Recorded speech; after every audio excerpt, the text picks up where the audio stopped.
Welcome to the Art of Vibrancy podcast.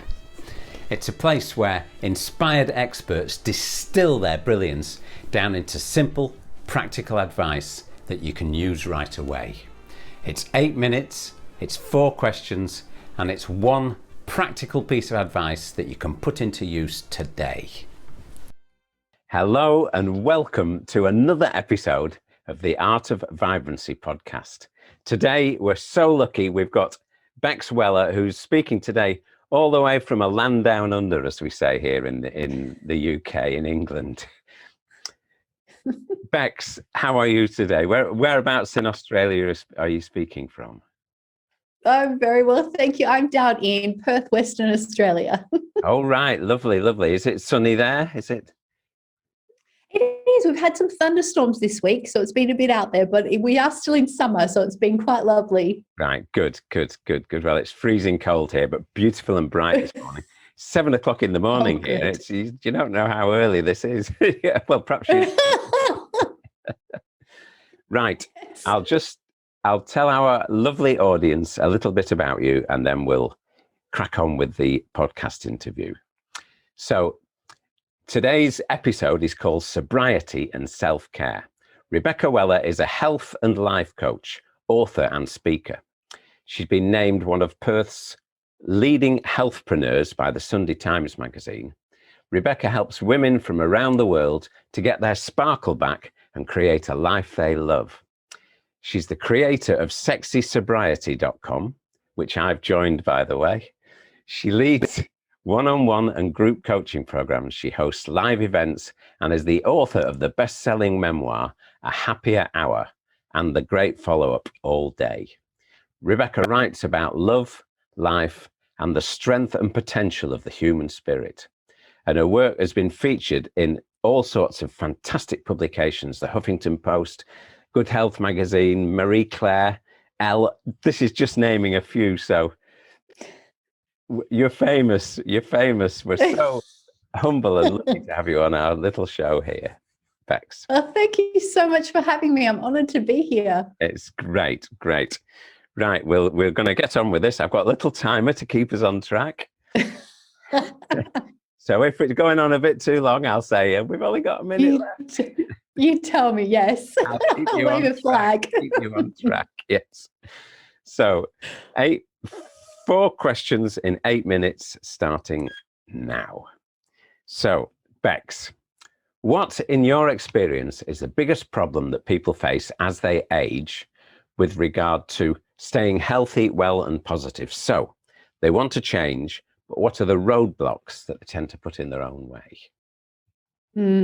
I love this question. I think one of the biggest things is the fear around breaking old patterns, because whether we want to stop drinking or stop any other unhealthy habit, whether it's food, drink, even social media scrolling, the longer we've been in a certain pattern, the harder it can feel to change them.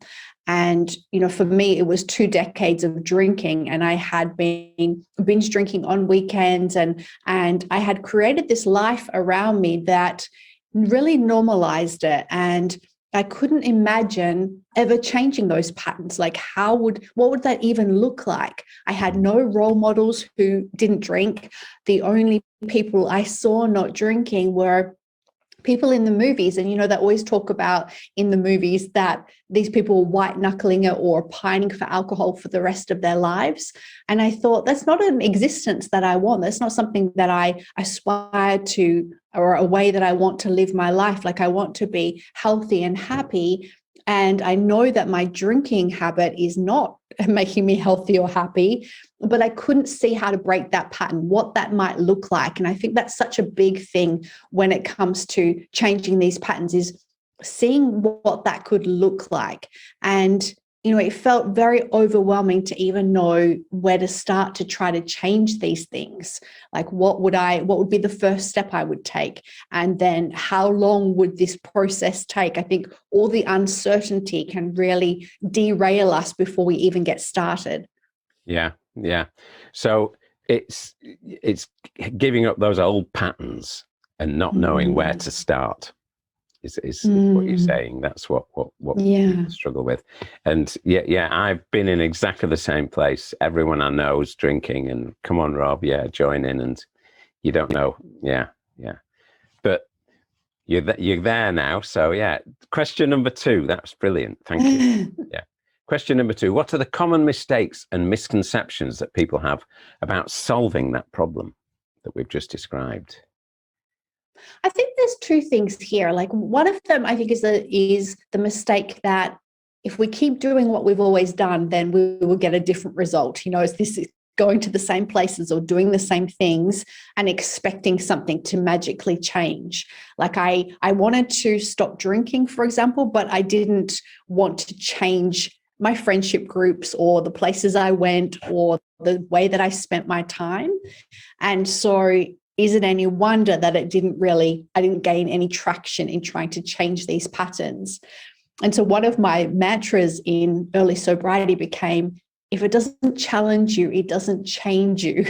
And that just helped me to have a little bit more courage when it came to trying new things and going to new places, or really starting to think about things in a whole new way, where, I previously believed that the only way to fun was through drinking. Right. Well, what if that perception is flawed? And so I started to look at, what if that's not true? Every thought and every belief I'd ever had, if I start to examine them, I can start to see things in a new way. And I think that can really be helpful in creating different results, because we're thinking about it differently, we're making different choices, and we're starting to see different results, different impacts of those choices. And another big, sorry. Yeah, carry on. Sorry. Yeah. Another big one is that I didn't know how to truly care for myself. And, I think a big aspect of changing these patterns of behavior or wanting to embark on a healthier lifestyle, we may believe that we know what self-care means. And I think it's a term that gets thrown around a lot. And we can believe that it's all about massages and bubble baths. And this was something that really blew my mind in early sobriety, was that it was more about embracing the inner child and parenting myself, about choosing the longer term gain over the short term whim. And, one of the most powerful aspects of this was creating boundaries. And I think often when we have been drinking a lot, and often when we reach for any habit or addiction, or fall into any unhealthy pattern, it can be because we're feeling sensitive in some way, like sensitive to emotions or to stress or things that feel beyond our control. And obviously in the last year or so with the pandemic, that has felt even more so, because we're struggling with all of this uncertainty every day, and our emotions can feel all over the place. And creating healthy boundaries is such a big part of this. And it's something that I've been thinking and writing about a lot lately, around people pleasing. And, coming back to what you were saying before, Rob, about that peer pressure. It's so nuts when you think about it, that we feel peer pressure past the age of 15. And it's very much a matter of, when you want to stop drinking, that can be one of the biggest fears. What will people think? What will people say? And reclaiming our lives and actually creating these new patterns of behavior and feeling healthier and happier within ourselves can actually be an aspect of this, creating the boundaries first and saying to people, this is the life I want, and all I want from you is your love and support, and that will help me to become more of whom I'm trying to be. Right. Oh, that's perfect. Yeah, I love what you said earlier. If it doesn't challenge you, it doesn't change you. That's such a great thing to remember. I'm going to remember that. That's perfect. Yeah. So, how are we doing? Oh, we've only got 1.5 minutes left. We'll whiz through the questions. Yes. It's so interesting. I want to keep talking. Right. So what's the number one tip? Something that you could give our audience to help them today. A tangible. This is my favorite. Oh, sorry. Right. A tangible, specific action they could implement right away today. If it bleeps, don't worry. We'll go on a bit. This is so interesting. So, yeah. Fabulous. You So know, what's my favorite tip and my favorite strategy is to shift our focus from what we think we're giving up to what we're gaining in return. Like my biggest fear was to give up drinking. That what will replace that? Like what will fill that empty void? And when I started focusing on what actually could fill that empty void, I started to feel excited about my choice, feel empowered about making the changes rather than terrified of letting go of something I'd always known. And so one of my favorite ways to do this was to write in a journal each day, because I was sober today, I ... And you can do this with anything. Because I was sugar-free today, I ... You know, whatever it is, use that prompt and write things down that you're really proud of. Like maybe you watched a sunset, which you wouldn't have been able to get up, sunrise, you wouldn't have been able to get up for before because you would have been hungover. Maybe you're more patient with your children, or went to a yoga class, or were able to drive yourself home. This little simple prompt is so easy then to look back and see our progress, to watch ourselves growing, and it helps to boost our self-esteem, which makes us feel good about ourselves, which makes us make better choices, and it becomes this beautiful cycle that perpetuates itself. That's absolutely brilliant. What a great tip. So just the first line again of the tip is to, you tell us again. Because I was sober today, and then you fill in like what you did because you were sober. Yeah. Or because I gave up sugar. Yeah. It's just, that's brilliant. I love that. So people can do that. As soon as this podcast's finished now, they can think about that, what they're going to write tomorrow morning in the journal. I love that. Exactly. Okay, the final question. We sort of went over time a bit, but it's what you're saying is fascinating, and it applies to a lot of people, so it'll be really helpful.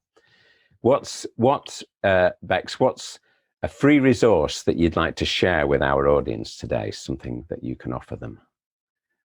Oh, we've got a recording of one of our most popular coaching calls of all time in the program, which is why sobriety versus moderation. And this topic I find is one of the big juicy ones, because people really worry about, can I moderate? Do I have to be sober?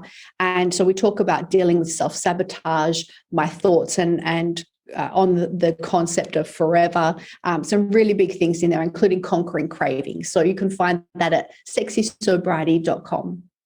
And I have watched it, and it's compelling. Yeah. Oh, good. I'm so happy to hear that. Thank you. Yeah, really, really interesting, and So, Bex, that's been absolutely brilliant today. I'd like to thank you on behalf of I'll put all the details underneath here so people can find the links and everything.